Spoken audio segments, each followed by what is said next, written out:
excited, so renewed, so re-energized, so enthusiastic as I feel today, and I've not yet seen such an unprecedented and gargantuan welcome.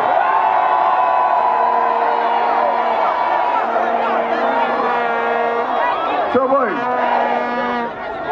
I came onto campus, I went up to my former hall of residence. So boy, I went to my former room, 836 Commonwealth Hall.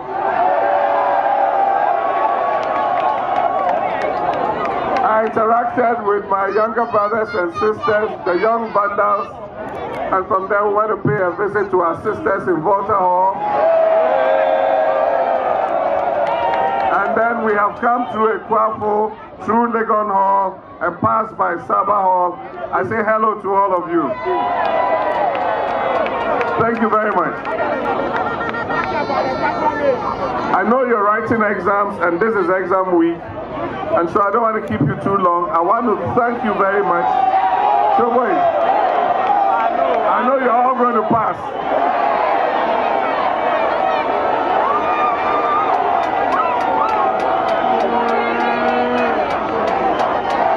So boy, I want to thank you.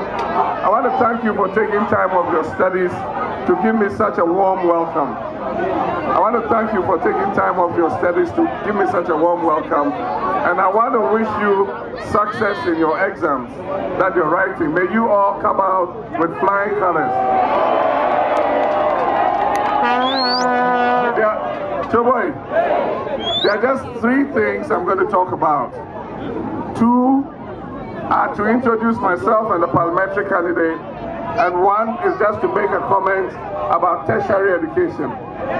So boy, I'll start with the introductions. 1, I am the candidate standing on the ticket of the National Democratic Congress in the December election.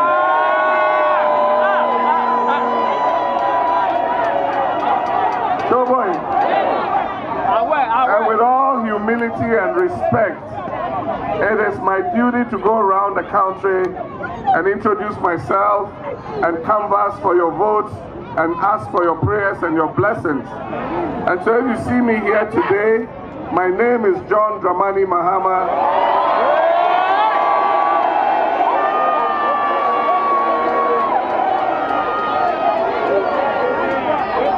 My name is John Dramani Mahama, a former student of the University of Ghana,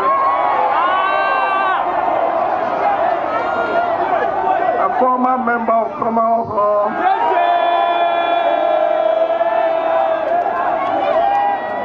and I am running for president.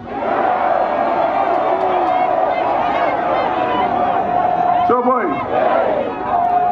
all over the world there's a new trend. Generations are handing over to generations. Our father's generation fought for the liberation of our continent.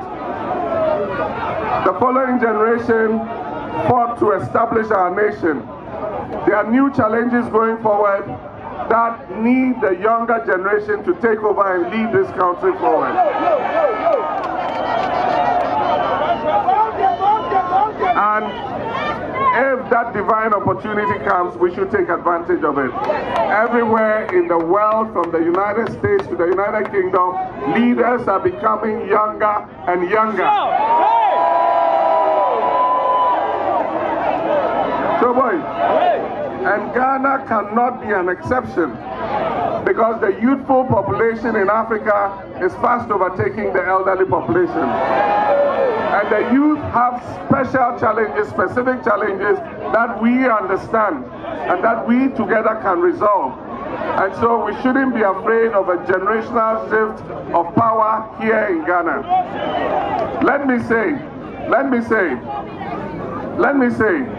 that this election has been a debate on education, which is a very good thing. It is a very good thing. But there are many things that make the human being able to realize his full potential. And it goes beyond education. It includes healthcare. It includes nutrition. It includes jobs. It includes housing. It includes power. It includes so many other things. Choboy. And that is the program that NDC has offered. We have offered an all-round program. If you ask me about any sector, we have a specific program for resolving the challenges in that sector. But education has been the dominant topic. And I am saying, and I've said before, that free education at secondary and tertiary level is enshrined in our Constitution. It says that as resources become available, secondary education shall be made generally available and progressively free.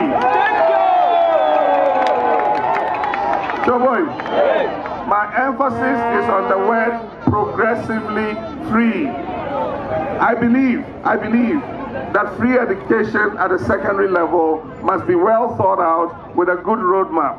I don't think it should be introduced on the whimsical promise of a presidential candidate.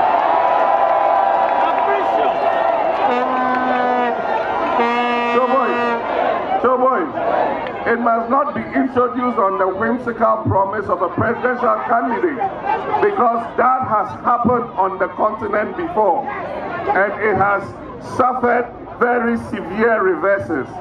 And I've given examples of it. If you read the Kenyan example, they're having so much difficulty with secondary education just because the presidential candidate promised it. It was introduced in a rush, and today they're appealing to the international community to come to the aid of Kenya to make sure that their secondary education does not fall apart. So boys, Botswana were the first to introduce free secondary education in Africa. Just last week, they announced reintroduction of fees at the secondary level. Choboy, you need to create a certain platform of readiness before you can build free secondary education on it. 1, you must improve quality. 2, you must improve access.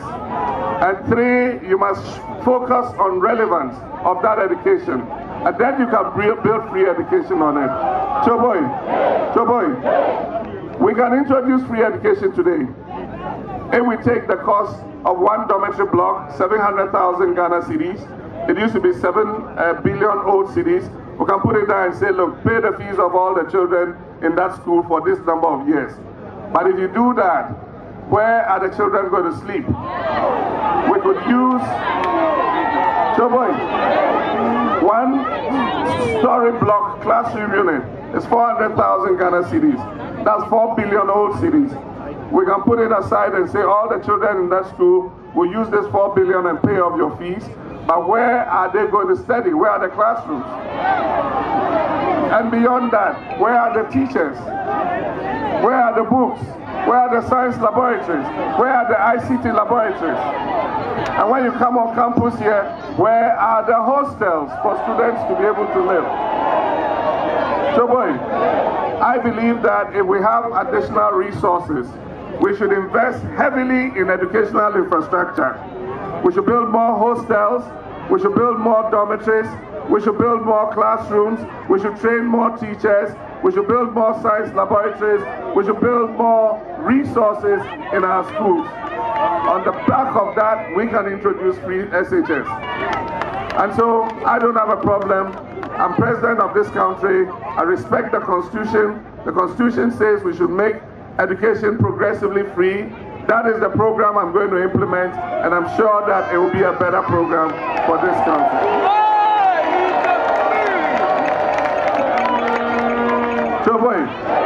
Choboy, and when we talk, it's because we have a track record of being able to do. If you take tertiary education, aside from the initial polytechnics and universities that were built by Dr. Kwame Nkrumah, that is Accra, Kumasi, Takoradi Poly, Legon, Tech, and Cape Coast, every single other polytechnic or university or institution of higher learning was built under the NDC administration.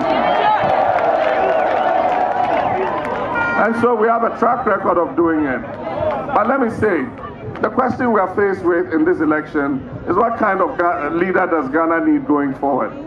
What kind of leader does Ghana need going forward? So boy, I think that we need a leader who can guarantee the peace of this country. I think that we need a leader who will be modest and humble. I think that we need a leader who will not promote violence. But most of all, I think that we need a leader who can draw all our people together. So boy, I think that we need a leader who, no matter what your political affiliation, no matter what your ethnic affiliation, recognizes everybody as Ghanaian and brings everybody together to enjoy the benefits that this our country has to bestow on us. Yes. Everybody must have access to the economic opportunity of this country. And that is my pledge, and that is my belief. And so, like I said, we have 7 other places to go before 9 falls. And so I'm going to introduce the candidate who is standing on the NDC ticket in this constituency. And so I'm going to introduce the candidate who is standing on our ticket in this constituency. And I'm sure you know him already. Vote for Kwame. So vote for Kwame Ewa Dako. So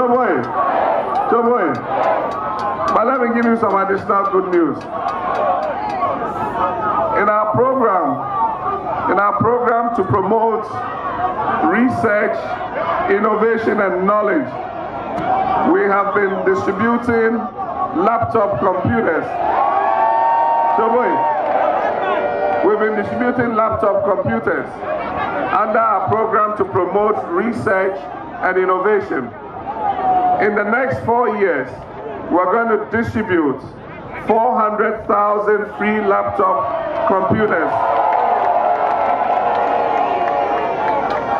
So and we're going to distribute it so that everybody has an opportunity to have their own computer and be able to do their own research. So thank you very much. I wish you success in your exams. I want to thank my V-mates for accompanying me through the work we did on campus.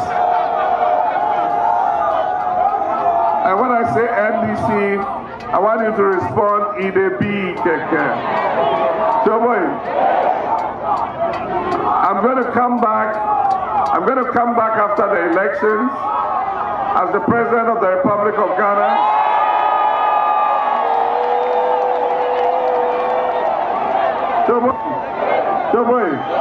I'm going to come back after the elections as the President of the Republic of Ghana, and we're going to have a victory celebration here on Legon campus.